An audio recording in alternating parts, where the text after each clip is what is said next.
I'm about to drop some game on why most editors stay broke for their entire life. Because they stay broke, they end up declaring video editing a scam, or they say that video editing is too saturated. I'm sure you've heard both of those things before. Those are not by the happy, successful editors. Those are by the unhappy, burnt out, miserable editors who tried the wrong things and then declared the industry a scam. I'm going to break down how to avoid that. I'm going to give you 4 different areas you are likely missing right now. I learned all this the hard way. I didn't get given any of this information. I had to learn it through sheer trial and error. You now get to be hand delivered it because the internet is an amazing place and there's videos like this out there. Now I'm able to play a fun role by giving away information like this for free on the internet. So let's go ahead and jump into it. Why most editors stay completely broke for their entire life. Don't look ahead.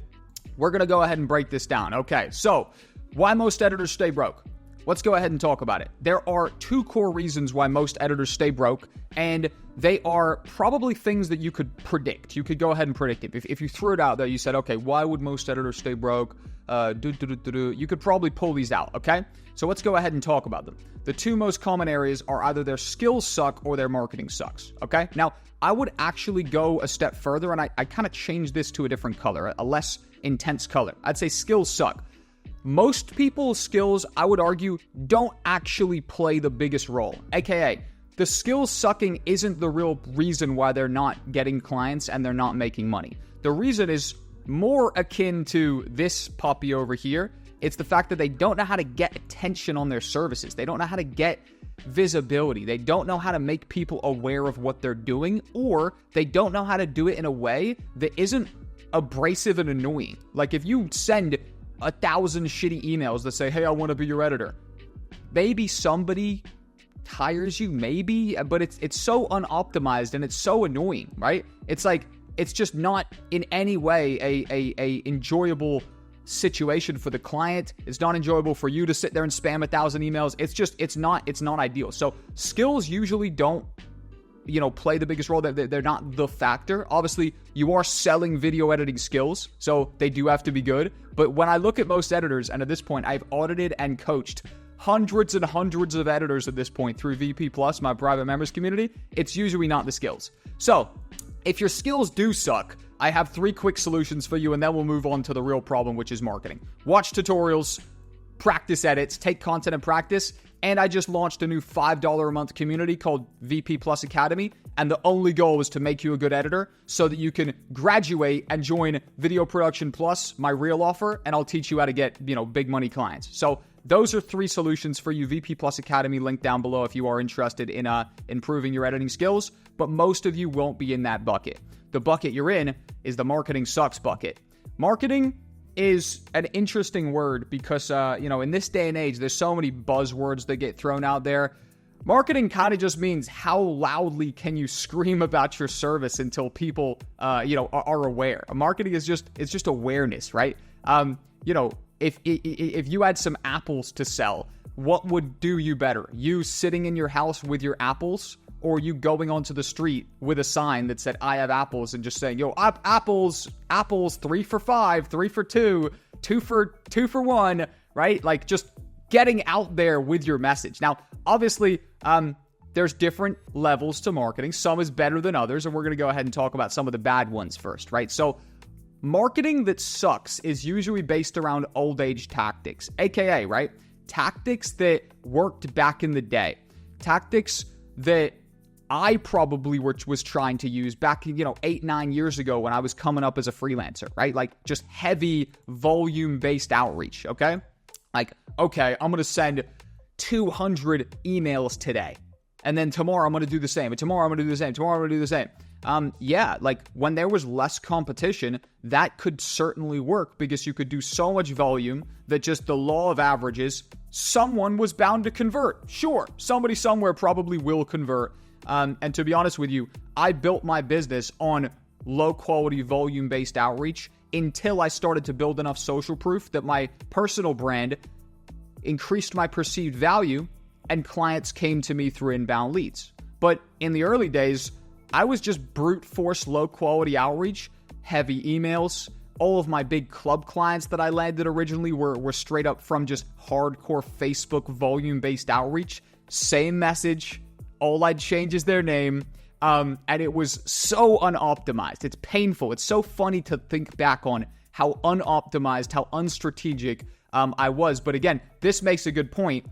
Action beats inaction. So even though I was doing a lot wrong back in the day, I've built a massive freelance career, and I worked with some of the biggest celebrities and biggest names in the world, literally through just sheer action. So action does beat inaction, and also action creates confidence, inaction creates anxiety. So you can do the wrong things and just do lots of them and then still be pretty confident. I was absolutely that. Like, the funniest part is that I love teaching new age tactics now, simply because back in the day, I built I built something up, like doing all of the kind of like, old age tactics. It was the old age. It was 8-9 years ago at this point, but still, it's incredible to see how the industry's evolved.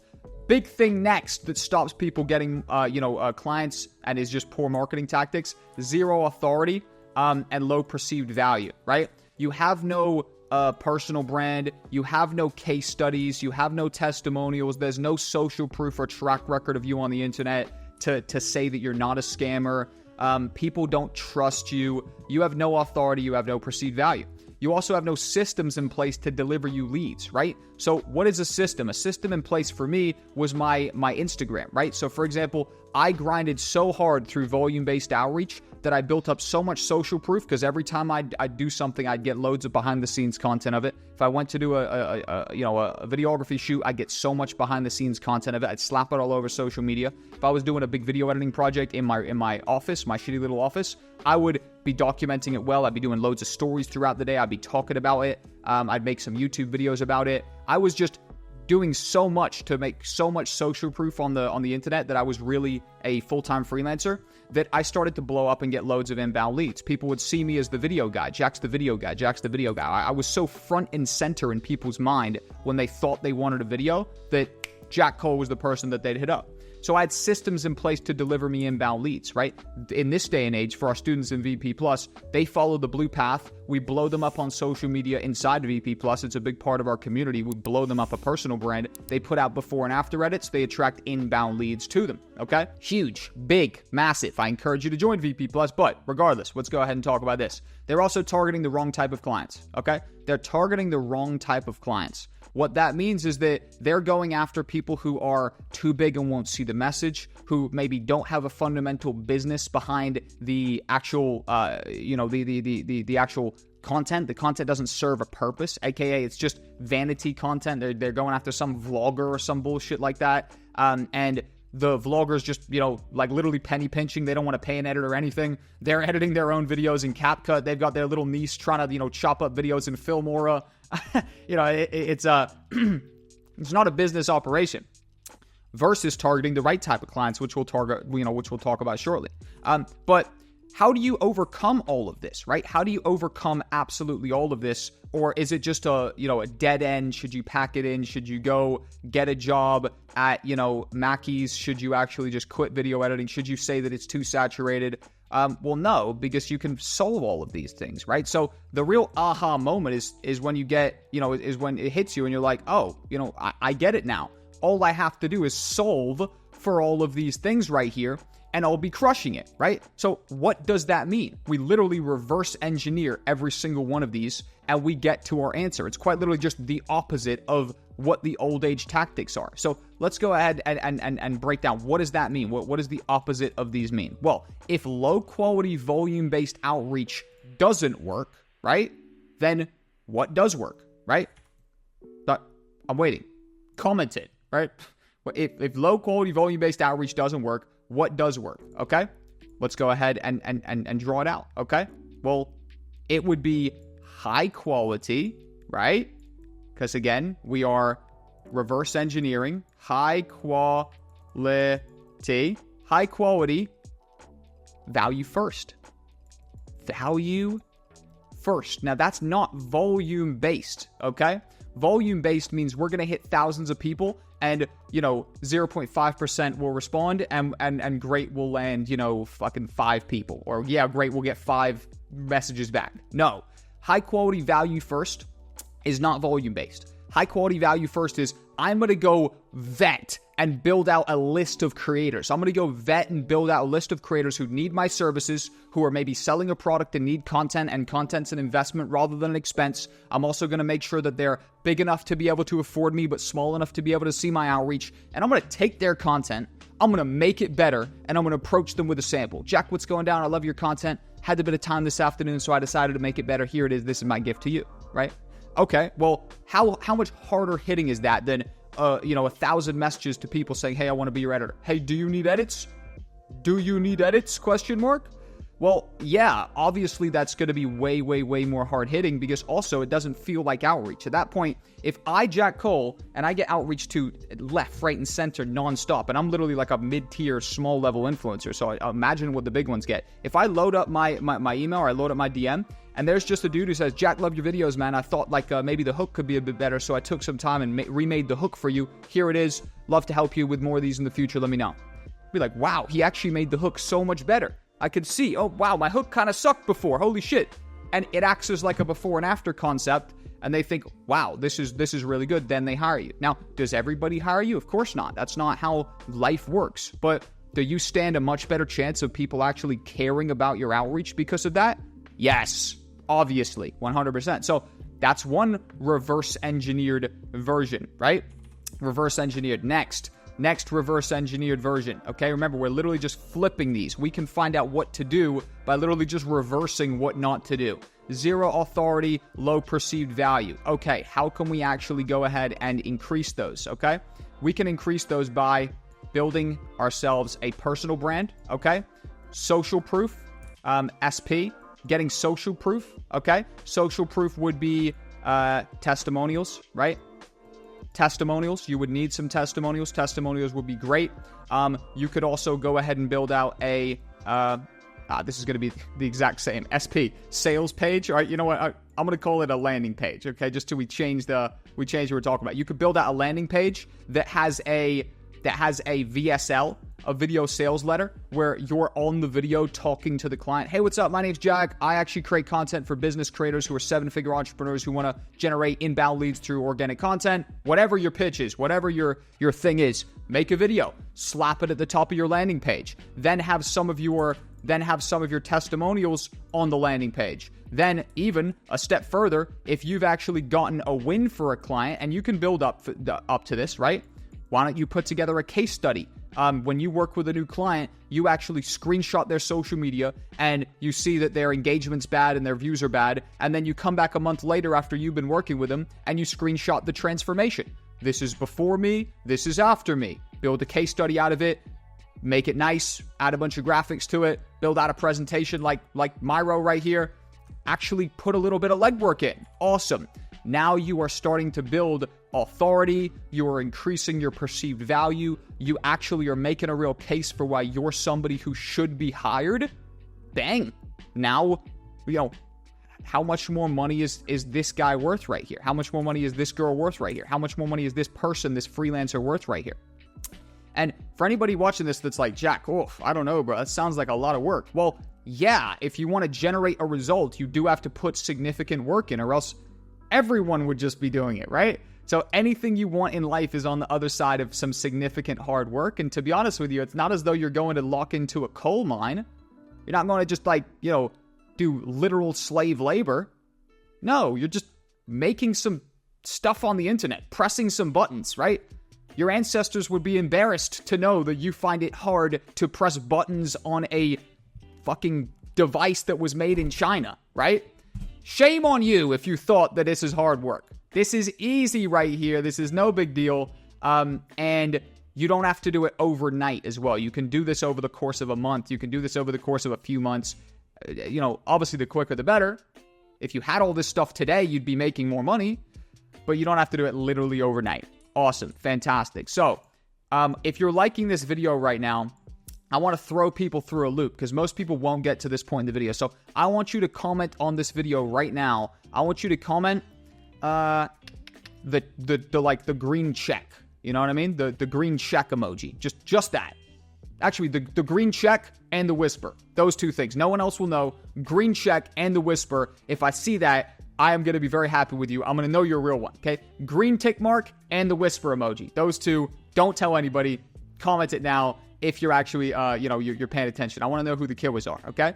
So, again, let's go ahead and reverse engineer the final two. Then I'll let you go because I know I'm yapping a bit. No systems in place to deliver you leads. Yes, if there's no systems in place to deliver you leads, quite literally, personal brand. Like literally, that is it. Personal brand.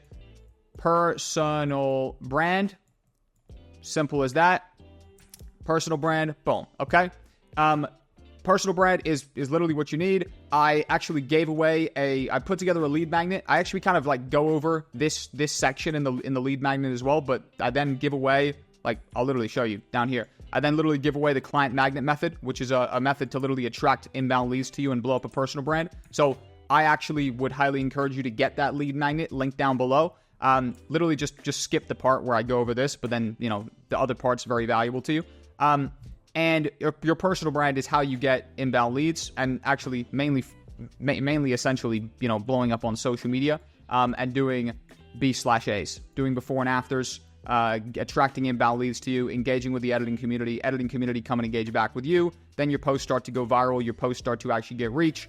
People see it. It's obviously merit-based. If your edits suck, no one cares. If your edits are good, people care, and you actually get hired, and you're sorted. Now, next up, targeting the wrong type of clients. This is so big. Like, so many people do this. And I'll actually go ahead and contradict myself real quick, right? So, gamers, right? Gamers are some of the hardest clients to target. Now, because I said I'm going to contradict myself, one of my VP Plus students, Julian, literally just hit $15,000 a month editing for gamers. And he joined us, a year ago in VP Plus. He's grinded nonstop. He just hit $15,000 a month editing for gamers. I have loads of other students who are making great money editing for gamers. You totally can edit for gamers. But theoretically, if I wanted to say who's the best type of client to target, it's not gamers. The reason, because a gamer has to get so big to be able to afford you. Think about it, right? Do you know how big you have to be to make like $500,000 a year as a gamer? You have to be a multi-million subscriber YouTuber. You know how big you have to be to make $500,000 a year as a business creator who's selling a coaching program? 15K subs. Genuinely, right? Like, literally 15K subs. If you want proof of that, there's a YouTuber called Matthew Larson who runs 1,000x Leads, his coaching program. I think he has 12,000 subs, 13,000 subs. He's made $500,000 this year already. That was months ago when I heard him say that in a video, okay? So, quite literally, you can be a business creator who is literally using content to sell a product, and likely a digital product, and you can have less subs, like quite literally like I said, 10,000 subs, but because the content is an investment rather than an expense, you're just making so much cash off your coaching program. You can afford to pay better editors. You can afford to pay for better YouTube coaching, YouTube strategy, YouTube thumbnails. You can actually optimize everything because you're making loads of cash. So, best type of client to target. The question to ask yourself is, are they selling a product? If they are, that's probably a good creator to target. Simple as that. So, with that being said, that is done and dusted. That's why most editors stay broke. I believe this was a pretty fun, hard-hitting breakdown. If you commented the whisper and the tick, you're an absolute real one. I do encourage you to join VP Plus. I won't push you too hard, but inside, if you're serious about landing clients, there's no better place to be. Thank you guys for watching. I'll direct you to this video right here. Watch it. It'll start playing in a second. Click it. 3, 2, 1. Peace out, guys. Take it easy.